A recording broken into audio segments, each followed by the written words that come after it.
Welcome back to your daily bedtime stories. Tonight's story is Amazing Grace by Mary Hoffman, illustrated by Carolyn Binch. Published by Frances Lynn Collin.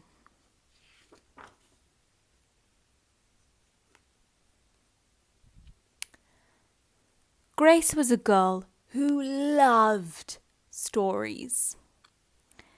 She didn't mind if they were read to her, or told to her, or made up in her own head. She didn't care if they were from books, or on TV, or in films, or on the video, or out of Nana's long memory. Grace just loved stories.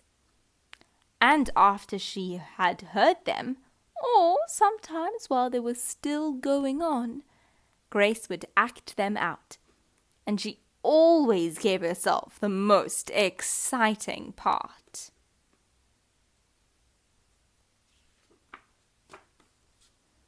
Grace went into battle as Joan of Arc, and wove a wicked web as Asani the Spider-Man. She hid inside the wooden horse at the gates of Troy. She crossed the Alps with Hannibal and 100 elephants. And she sailed the 7 seas with a peg leg and a parrot.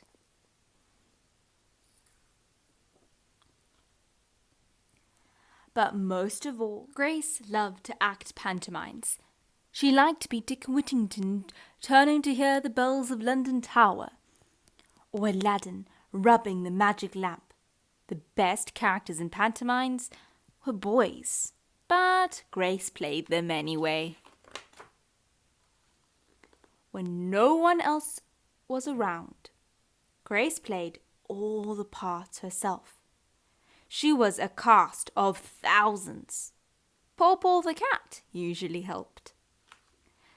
And sometimes she could persuade Ma and Nana to join in when they weren't too busy.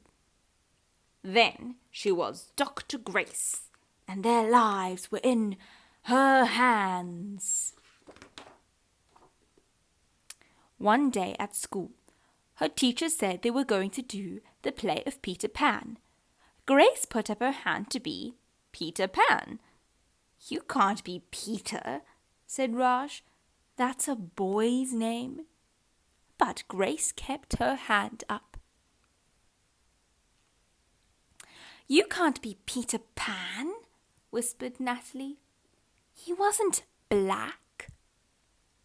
But Grace kept her hand up. "All right," said the teacher. "Lots of you want to be Peter Pan, so we'll have to have auditions. We'll choose the parts next Monday." When Grace got home, she seemed rather sad. "What's the matter?" asked Ma. "Raj said I couldn't be Peter Pan because I'm a girl." "That just shows all Raj knows about it," said Ma. "Peter Pan is always a girl." Grace cheered up. Then later she remembered something else. "Natalie says I can't be Peter Pan because I'm black," she said. Ma started to get angry, but Nana stopped her. "It seems that Natalie is another one who don't know nothing," she said. "You can't be anything you can be anything you want, Grace, if you put your mind to it." Next day was Saturday, and Nana told Grace they were going out. In the afternoon they caught a bus and a train into town.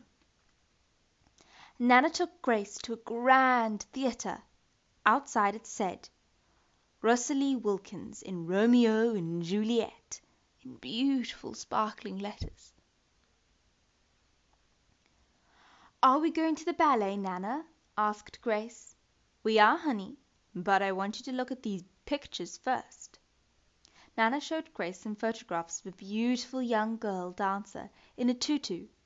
"Stunning new Juliet," it said on one of them.